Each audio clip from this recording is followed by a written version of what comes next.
हरित क्रांति में की फसल ज्यादा मिले उस अधिकता में, उस ज्यादा के चक्कर में हमने क्वालिटी को खो दिया।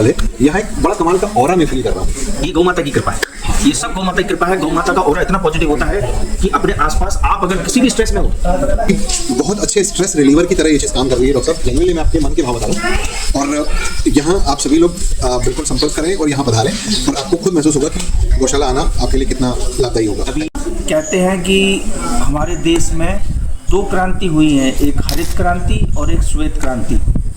हरित क्रांति में यूरिया और डीएपी का आगमन हुआ था भारत में, और श्वेत क्रांति में हमको जर्सी और एचएफ के सीमन लाके हमारी गौ माता में डाले गए थे। हम हरित क्रांति में की फसल ज़्यादा मिले उस अधिकता में, उस ज़्यादा के चक्कर में हमने क्वालिटी को खो दिया। आज आप कैंसर के जो केसेस देख रहे हैं उसका मूलतः ये केमिकल जो हमारे एग्रीकल्चर में घुस गई है। आप सब्जी खाते हैं, आपको लगता है कि मैं बड़ा स्वस्थ मूंग खा रहा हूँ या टमाटर खा रहा हूँ या जो भी है, पर आप उसके अगर एग्रीकल्चर उसको बनते हुए, उसको उगते हुए देख लेंगे तो आप शायद ना खा पाए। ऑन्कोजेनिक भी हाँ, वो मैं देखता हूँ यहाँ कि किसान किस तरह से जो है इस जहर का इस्तेमाल करते हैं, जिसकी वजह से जिस बेचारे व्यक्ति ने कभी कोई व्यसन नहीं किया हो, जिसने कभी सौंफ ना खाई हो, और उसको इंटेस्टाइन का कैंसर हो जाता है। क्योंकि उसमें इतने खतरनाक केमिकल डाले जाते हैं कि वो आपके शरीर को अंदर से ख़त्म करते हैं। तो उसको रोकने के लिए भी गौ मूल आधार है कि आप ऑर्गेनिक खेती करिए, इससे जो है वर्मी कंपोस्ट बनाइए। हम बहुत सारी काम अपनी गौशाला पे करते हैं, गौकास्ट बनाते हैं। ऑर्गेनिक खेती के लिए हम किसानों को मोटिवेट कर रहे हैं कि वो हमारे साथ जुड़ें और उस जहर को डालना बंद करें और यहाँ से वर्मी कंपोस्ट वगैरह लेके ऑर्गेनिक खेती करें। हम लोगों को ये भी समझना है कि जो किसान ऑर्गेनिक खेती करके कोई चीज़ पैदा कर रहा है उसके मूल्य में कोई भी बार्गेनिंग ना करें, क्योंकि उसको पैदा करने के लिए बहुत मेहनत लगती है। दोस्तों यहाँ पे एक बात और बोलना चाहता हूँ। आज मैंने लगभग सुबह 11-12 बजे से लेके अभी 4-5 घंटे होने आए हैं। हम इस गौशाला में ही हैं जब से, और हमने गौशाला की सारी गतिविधियों में भाग लिया। देख रहे हैं आप, ये पीछे से गाय अभी हाल मेरे को सिर से खेल रही है मेरे साथ में। और जो सारी चीज़ें हमने यहाँ की, गोबर भी उठाने की कोशिश करी और एक एक छोटी छोटी चीज़ें। यहाँ मैं एक बात बताना चाहता हूँ कि बहुत अच्छे स्ट्रेस रिलीवर की तरह ये चीज़ काम कर रही है डॉक्टर साहब। जेन्युइनली मैं आपके मन के भाव बता रहा हूँ। और यहाँ आप सभी लोग बिल्कुल संपर्क करें और यहाँ पधारें और आपको खुद महसूस होगा कि गौशाला आना आपके लिए कितना लाभदायी होगा। अभी मैं ना काफ़ी आपको चीज़ें बताऊंगा, समय विस्तृत लेके आएंगे आप तो बिल्कुल। तो इसकी जो एनर्जी है गाय की, आपका कितना भी स्ट्रेस हो, कितनी भी समस्या हो, आप गाय के साथ जुड़िए, आप बिल्कुल आनंद में आएंगे। आपने देखा क्या पॉजिटिव वाइब्रेशन है यहाँ, आनंद की अनुभूति। सर यहाँ पे एक बढ़िया बात बताना चाहता हूँ। एक व्यक्ति है, उनका नाम है डॉक्टर उल्रिच बर्ग।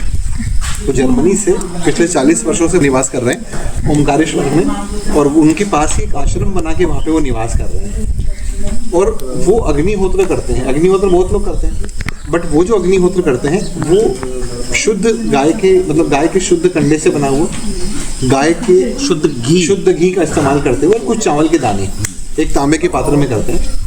जब एक इंटरनेशनल कॉन्फ्रेंस में मैं संचालन कर रहा था और उल्रिच बर्ग साहब से मुझे बात करने का मौका मिला। सर मैं आपको बता रहा हूँ कि जब उन्होंने गाय के घी से गाय के शुद्ध कंडे को अग्नि प्रज्वलित करी, तो उस इंटरनेशनल कॉन्फ्रेंस में मैंने अग्नि में ऐसे ऐसे कलर्स देखे हैं।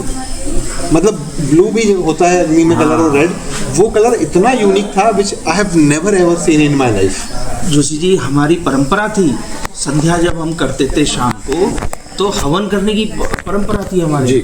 उससे क्या होता है, एटमॉस्फेयर में जो भी पैथोजन और हार्मफुल बैक्टीरिया और वायरस होते हैं वो हट जाते हैं। आज हम इस चमक धमक और आधुनिकता में इतने आगे बढ़ गए कि अपने मूल जड़ों से अलग हो रहे हैं, तभी दुखी हैं, कहीं पे भी शांति नहीं मिल रही है। बिल्कुल।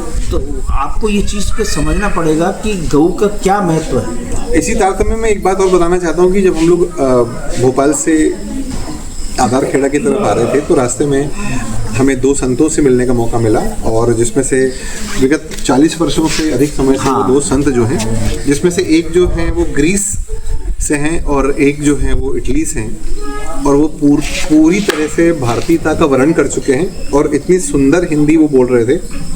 और उनके जब आश्रम में हमने प्रवेश किया तो हमें ऐसा लगा कि इतनी ज़्यादा प्रकृति के करीब हम शायद पहले कभी थे ही नहीं। हाँ। तो मुझे ऐसा लगता है कि हमारी संस्कृति को, हमारे कल्चर को जब फॉरेनर्स एडॉप्ट कर रहे हैं महसूस करके, वो इतनी चमक धमक छोड़ के वो यहाँ पर रह के और उस शांति का अनुभव कर रहे हैं। बिल्कुल। हम उस चमक धमक की तरफ भाग रहे हैं जिसको वो छोड़ चुके हैं, क्योंकि उनको वहाँ आनंद नहीं मिला। आनंद आपको ईश्वर और ईश्वर तत्व में मिलेगा, और गाय ईश्वर तत्व है। माँ नर्मदा जी का किनारा है, यहाँ पे कहते हैं माँ नर्मदा के किनारे पे आपके जो गुरु मंत्र है बहुत जल्दी सिद्ध होते हैं। Yes. तो इस चीज़ का अनुभव करें, आएँ, पधारें, हम आपकी सेवा में हमेशा यहाँ उपस्थित हैं। आखिरी एक सवाल है, यहाँ एक बड़ा कमाल का ऑरा मैं फील कर रहा हूँ। ये गौ माता की कृपा है। ये सब गौ माता की कृपा है। गौ माता का ऑरा इतना पॉजिटिव होता है कि अपने आसपास आप अगर किसी भी स्ट्रेस में हो, मैं तो कह रहा हूँ किसी ने अगर अपने परिवार के बहुत करीबी को भी अगर खोया हो और वो इस दुख में हो और वो गौ माता के संग आ जाए, वो मेरी गारंटी है कम से कम 4 घंटे तक वो इस दुख में को भूल जाएगा कि वो किसी अपने प्रियजन को भूल चुका है। इतना तक गाय संभाल लेती है। गाय जहाँ खड़ी होती है वहाँ सारे देवता वास करते हैं, नो डाउट। तो इसी का तो आपको जो अनुभव हो रहा है आज, जो शांति का अनुभव है, जो आनंद का अनुभव है, वो गौ माता की कृपा है। एक और कमाल की बात गुरुजी ने जो मुझे बताई वो ये बताई कि आप जब गौ माता को आपके हाथ से कुछ खिलाते हैं और गौ माता आपके हाथ को चाटती हैं, तो आई बिलीव कि ऐसा ज़रूर, अगर गुरुजी बोल रहे हैं तो ये होगा ही गोस्वामी जी, कि आप इसको शास्त्रों में लकीरें, हाँ, शास्त्र में कहे जैसे आपने गुड़ रखा था और गुड़ खिलाया, तो गाय ने आपकी जो चाटा ना, तो आपकी ये हस्तरेखाएं जो हैं वो आपके मुकद्दर को बदल सकती है। राइट। आपका कोई अनिष्ट है ना, उसको भी बदल सकती है, क्योंकि योगेश्वर भगवान श्री कृष्ण की सबसे प्रिय 2 चीजें हैं। Yes. मैं हर बार बोलता हूँ कि एक तो राधा रानी है और एक गौ माता है। दोनों से उन्होंने जो है अटूट प्रेम किया है, और ये निस्वार्थ प्रेम करती है। ये देखिए, ये जैसे अब ये चाट रही है ना, तो ये हमारे हस्तरेखाओं को बदल सकती है। अगर कोई अनिष्ट अगर उसको लग रहा है ना, तो वो उसको बदल सकती है। ये ताकत है इसमें। बिल्कुल। तो डॉक्टर साहब, आपने जो गाय के बारे में, गौवंश के बारे में, गौ रक्षा के बारे में और गाय से संबंधित जो साइंटिफिक जानकारियाँ आपने दी, निश्चित रूप से बहुत ही यूज़फुल है। खासकर आपने जो A1 A2 दूध बताया, जेन्युइनली मतलब शायद क्या है मानस इसके बारे में नहीं जानता। हाँ जोशी जी, अभी जागरूकता आ रही है लोगों में, समझने लगे हैं लोग। अच्छा, दूसरा, ये जहाँ भी खड़ी होती है वहाँ वास्तु की समस्या होती ही नहीं है। गाय अगर कहीं खड़ी है, हाँ, आप शास्त्रों में पढ़िए, गाय जहाँ खड़ी हो गई, जहाँ गौमूत्र किया उसने और गोबर किया, वह वास्तु का गोबर। अच्छा, दूसरा, आप ये गोबर का जो देख रहे हैं, एक लेयर बनी है। हाँ, इसको अगर अपन लीप देते हैं तो आज देखो, पुराने जमाने में हमारे सारे पवित्र कार्य, धार्मिक कार्य गोबर को लेप के ही किए जाते थे। सारे 16 संस्कार में गोबर का योगदान कहीं ना कहीं है। अच्छा, दूसरा, आप एक छपकली लेके इसके ऊपर छोड़ देना, छपकली इस पर चलेगी नहीं गोबर पे, सांप इसको क्रॉस नहीं कर सकता।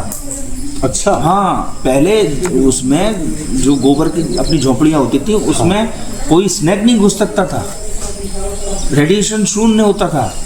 तो ये तो मिरेकल है। अच्छा, जैसे बीपी किसी का हाई है, तो इसकी जो ये होती है सूर्य की नाड़ी, इसके पीछे यहाँ आप अगर हाथ घुमाएं तो आपका बीपी कंट्रोल कर लेती है। ये अपने दिल को आपके दिल से जोड़ लेती है।